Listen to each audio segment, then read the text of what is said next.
Pirates didn't just make up rules out of nowhere. The pirate code wasn't the romanticized vision of freedom and honor we often imagine. Instead, it was a practical system born out of necessity, one that helped pirate crews stay organized in an unpredictable, dangerous life. But where did this code come from, and why did it look the way it did? In the early 1700s, pirates were part of a booming underground economy, one built on robbery, violence, and often desperation. Pirate ships were, in many ways, a strange mix of chaos and order. They needed structure, but they also needed flexibility to survive on the high seas. That's where the pirate code came in. Now, here's something you might not know. Not all pirate ships had the same code. Each pirate crew created their own set of rules, but they all shared some common themes. And if you think these codes were about upholding values like equality and honor, prepare to be surprised. Pirate code in many ways was about practicality and control, not morality. At first glance, the pirate code promised fairness, equal shares of treasure, votes on major decisions, and even compensation for injuries. But as we'll see, this promise was often more illusion than reality. Pirate captains were expected to share power, but when it came down to it, their word was law, especially in battle. They held sway over nearly every aspect of the crew's life. This brings us to the question, why did pirate crews need these codes, and who exactly was writing them? It wasn't just the captains who created the rules. Often, it was the entire crew. In an effort to keep the peace and avoid mutinies, the codes were meant to ensure that everyone knew their role. But while the code promised equality, it often favored those in power. Captains, for example, were often given larger shares of the loot and certain privileges that others didn't get. Was this a necessary evil for survival, or a convenient way for captains to maintain control? Pirate ships were like floating societies, but instead of nobility and monarchs, the pirates had their own way of doing things. While many codes emphasized democracy through voting, the reality was much different. The most important decisions, such as when to fight, where to sail, and who to trust, were often made by the captain, with little input from the rest of the crew. This top-down approach to leadership, disguised as equality, meant that even the most powerful pirate crews weren't truly equal. Instead, they were held together by an intricate web of power, loyalty, and practicality. But perhaps the most shocking part of the pirate code is its apparent contradiction. A system designed to keep pirates in line, yet one that ultimately broke down in the face of greed and betrayal.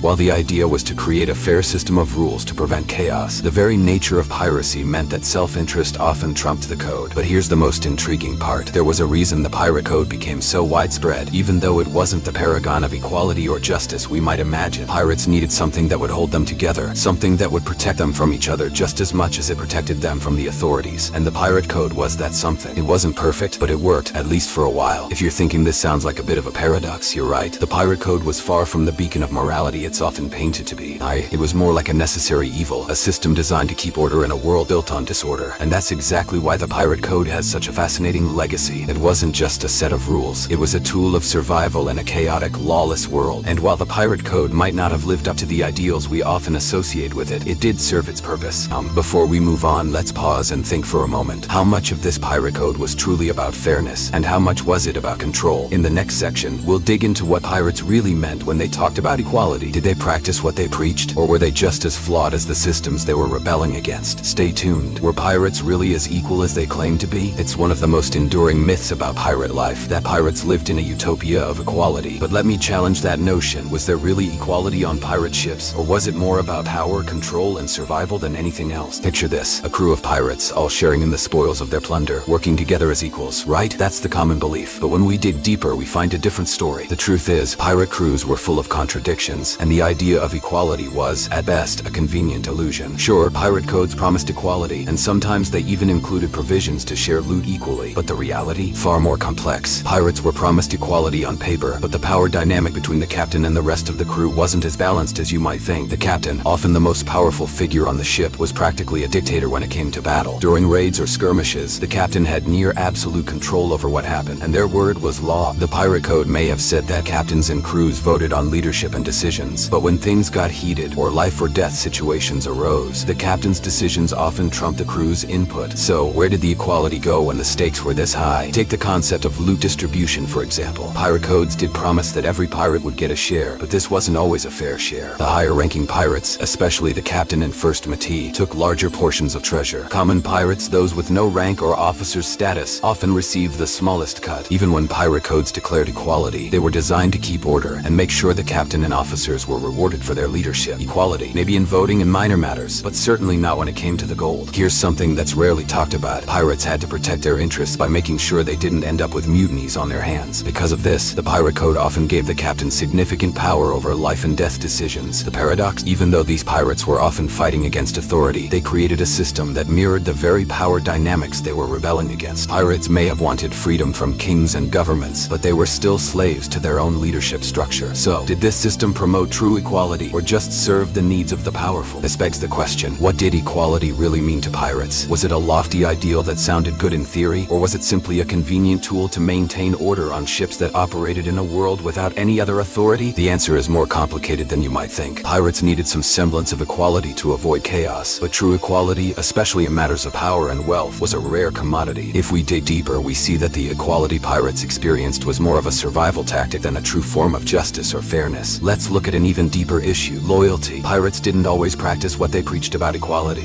Loyalty among pirates could be a fragile thing. While the pirate code demanded loyalty to the crew and captain, that loyalty was often tested, especially when treasure was involved. The promise of gold and wealth could easily drive a pirate to betray their crew, and mutiny wasn't uncommon. The same pirate code that preached equality often made room for the most self-serving behavior, and pirates were known to turn on each other when they felt slighted. The reality is, pirate crews weren't just about equality. They were about power and how it was distributed. And this is where the whole idea of equality becomes tricky. The code wasn't about creating a perfect society. It was about keeping pirates alive and functioning as a group. It was a system that depended on order, but that order was only as fair as the power structures in place. And in the pirate world, power almost always tilted toward the captain and the officers. To make things even more complicated, the pirate code was more than just a set of rules. It was a strategic tool. The codes helped pirates stay united during a time of immense danger, but it was also designed to ensure that those in power stayed in power. The crew could vote for leadership, sure, but the codes also made sure that no one could challenge the captain's ultimate authority, particularly in times of crisis. The so-called equality was only skinned. When it came to making important decisions or claiming the rewards of a successful raid, the captain's authority reigned supreme. So, what does that tell us about the true nature of the pirate code? This leaves us with one final shocking question. Could the idea of equality be a farce in the pirate world? Pirates were ruthless, and while they may have fought for freedom from governments and kings, they created their own hierarchy and set of rules to ensure that their way of life survived. And the idea of equality? Well, it was more a means to maintain order than to actually create fairness. So when we think about pirate codes, maybe it's time we start looking beyond the myths and into the complex reality of pirate life. How does equality really play out when the stakes are life and death? Let's explore that in the next section. Did pirates really share the loot equally? You've probably heard that pirate crews lived by a strict code of fairness, where everyone received an equal share of the treasure. But the truth, it's far from what you might expect. Let's dig deeper into whether this fair share was really the reality, or just another myth perpetuated by the pirate legends we know today. Imagine this: pirates sail the high seas, plundering and taking treasure from the rich and corrupt. Their code promises that all the loot will be divided equally. Sounds like a dream of equality, right? But here's the catch. This equality was more of a clever illusion than a hard and fast rule. In reality, pirates were constantly fighting over the spoils of their raids. They weren't just taking treasure. They were trying to secure as much of it as they could for themselves. In theory, the pirate code did promise an equal division of loot. How did that work in practice? The pirate code laid out specific rules, stating that each crew member should receive an equal share. This was meant to ensure that everyone, from the lowliest deckhand to the captain, would benefit from their joint efforts. However, there was a major catch. Not everyone was on the same level when it came to these equal shares. Captain and officers often took a larger portion of the treasure than the rest of the crew. The higher your rank, the bigger your share. In some cases, a captain might take a significantly larger share, sometimes up to 5 times more than a regular pirate. It was a system that promised equality, but only in theory. Here's something you probably didn't know. There were even cases where pirates fought over treasure shares. Some pirates went as far as staging mutinies to get a larger portion of loot. A pirate might find himself in a situation where he had to fight for what was rightfully his, or he risked getting cheated out of his fair share. And the fights weren't just over gold. They were also about who had the power to divide the loot and who had the authority to control the ship. The fair share was more of a suggestion than a hard and fast rule. Hiding rosamons, being called coinies and sargus, and not called survival. It was about survival. Pirates were more likely to divide loot according to the balance of power on the ship, rather than any sense of justice or equality. The pirate code may have promised fairness, but in practice it was the strong and powerful who took the largest share. It was about keeping the crew happy enough to stay loyal, but also about making sure that those in charge, like the captain, wouldn't lose control. Even more shocking is that many pirate crews never followed the rules of loot division evenly. Some pirates took what they could, disregarding the code entirely when it suited them. And if you think the pirate code was strictly about loot, think again. It was just as much about ensuring that the captain and officers maintained control. While the pirate code promised equality, it was ultimately an instrument for keeping order and preventing mutiny. Take the infamous pirate Bartholomew Roberts, for example. He was one of the most successful pirates in history, and he had his own version of the pirate code. Under his rule, pirates had to sign a document agreeing to the code's terms, one of which was that the loot would be divided divided equally. But with a twist, captains and officers would take more, and even the smallest pirates had to make do with less. But even Roberts, the so-called honorable pirate, was known to have his share of wealth and influence, making him one of the most powerful pirate captains of his time. So, how does the so-called fair share hold up under scrutiny? It's clear that pirates didn't always divide their loot equally. The reality is that the division of treasure was often based on power dynamics rather than fairness. The code may have promised equality, but when the stakes were high, those with power got the largest share. The pirate code may have been meant to maintain order, but in practice, it was a way to ensure that those in control stayed that way. But here's the twist. Did pirates even care about fair division in the first place? The reality of piracy was that the pirates lived in a world where survival was everything. The fight for treasure was just another part of life, and it wasn't about fairness. It was about keeping your crew loyal and making sure you didn't get left behind. Pirates might have said they lived by a code of fairness, but their actions showed that power, whether through wealth or influence, often came before anything else. Was it ever really about fairness, or just a convenient myth? As we look at the rest of the pirate code, you might start to wonder, was anything really as fair as it seemed on a pirate ship? The reality is that the pirate code wasn't just about treasure. It was about maintaining order and power. Even if the code promised equality, it was clear that survival often came first. So, when we think about the pirate code's promises of fairness and equality, it's important to remember that the reality was far messier and more complicated than the stories tell us. In the next section, we'll take a deeper look at another aspect of the pirate code, the promise of freedom. Pirates often claimed to be free from the tyranny of governments, but was their so-called freedom really what it seemed? Stay tuned. Were pirates really free? It's a question that sparks the imagination. When you think of pirates, you probably picture a life of freedom, roaming the seas, free from the constraints of society, and living by their own rules. But the reality is much more complicated. While pirates may have claimed to be free from the control of kings and governments, their own lives were governed by a strict code of behavior, one that they couldn't escape from. Here's something that might surprise you. Pirates weren't as free as they made it sound. Life on a pirate ship was anything but carefree. The pirate code was a system that controlled nearly every aspect of their lives. From the way they divided treasure to how they behaved on board, the rules were set. Pirates couldn't just do whatever they wanted. They were bound by the code, which dictated how they interacted with one another, how they shared resources, and how they maintained order. At first glance, the idea of freedom seems central to pirate life. They rebelled against the authority of governments and navies, and they created their own laws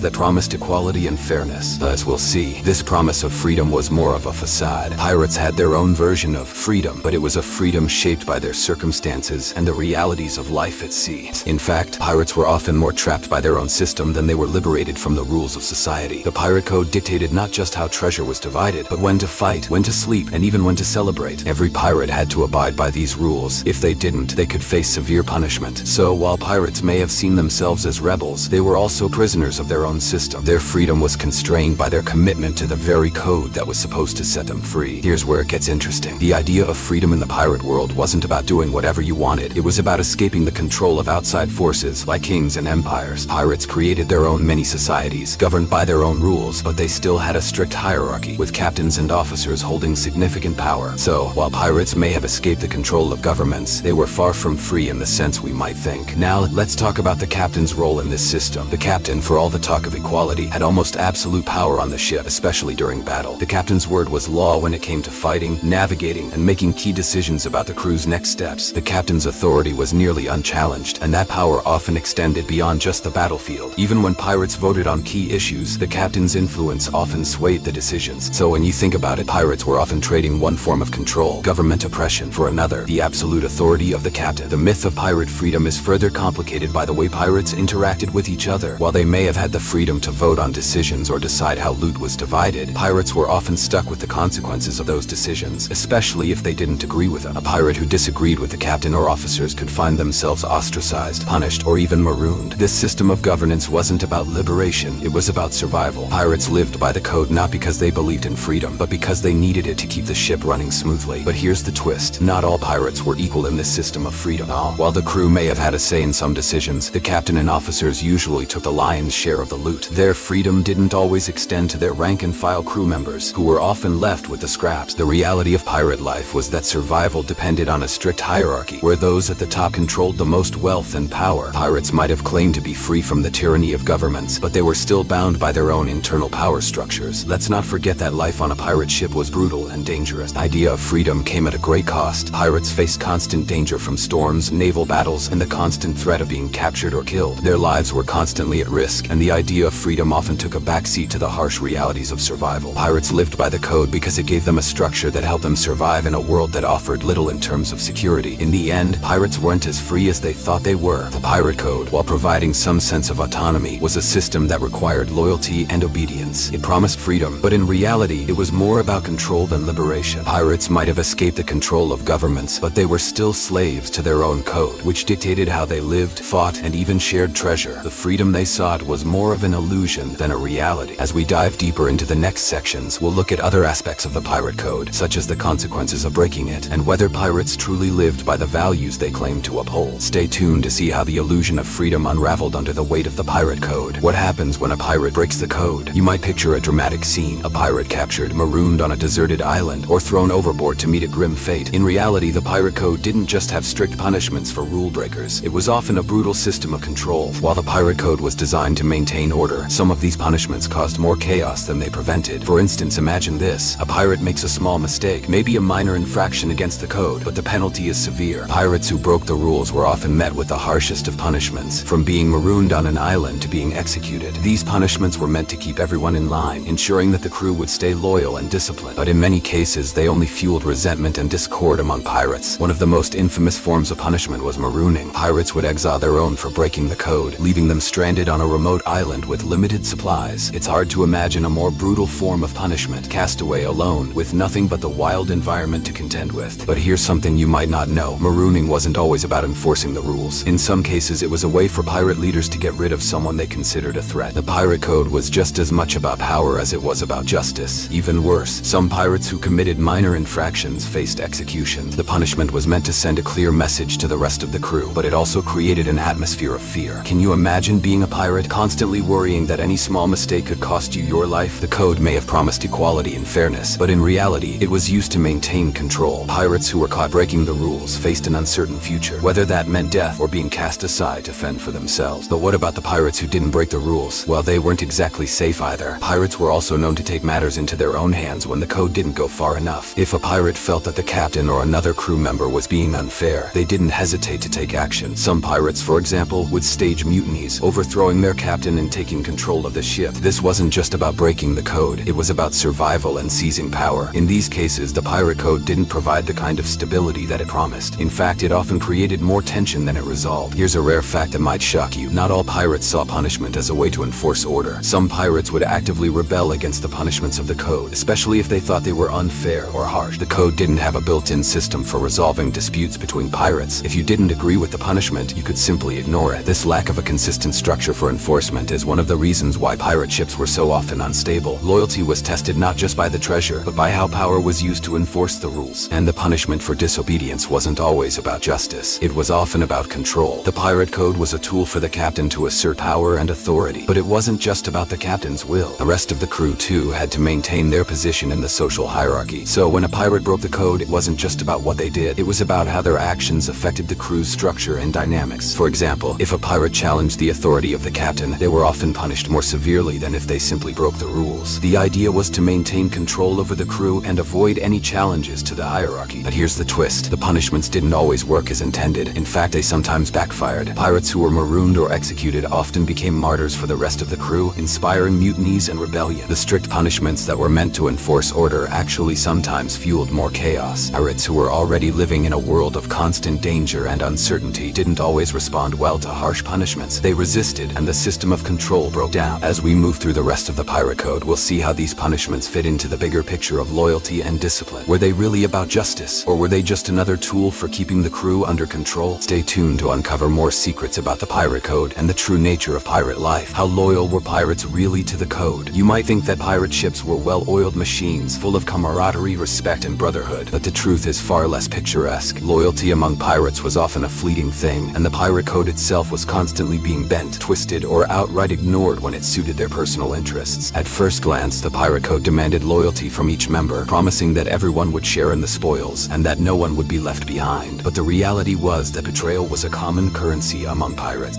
Whether it was over treasure, leadership disputes, or personal vendettas, pirates had a nasty habit of turning on each other. In fact, some of the most notorious pirates in history, like Blackbeard, were known to be treacherous not just toward their enemies, but to their own crew.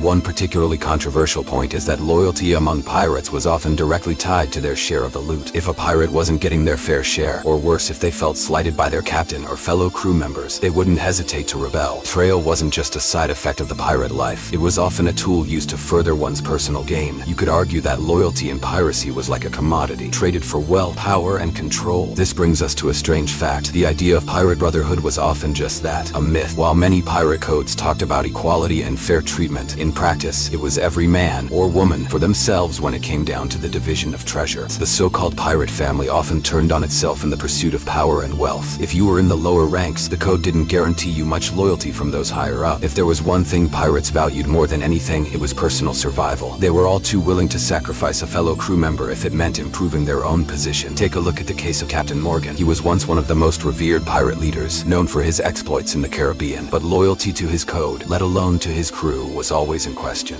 Morgan's success was built upon alliances that were as easily formed as they were broken. He didn't hesitate to abandon, manipulate, or even betray his closest allies when it suited his goals. Some of his crew members, who had fought by his side through thick and thin, later found themselves betrayed. Their loyalty returned with cold indifference. But let's not forget how power dynamics in pirate crews could shift. Crew members' loyalty often depended on who had the power at any given moment. If the captain wasn't living up to expectations, or if the crew had a better opportunity elsewhere, mutiny was always a possibility. But here's where it gets tricky. Loyalty was often just as much about power as it was about ethics. Some pirates stayed loyal not because they believed in the code, but because they had a stake in maintaining the captain's rule.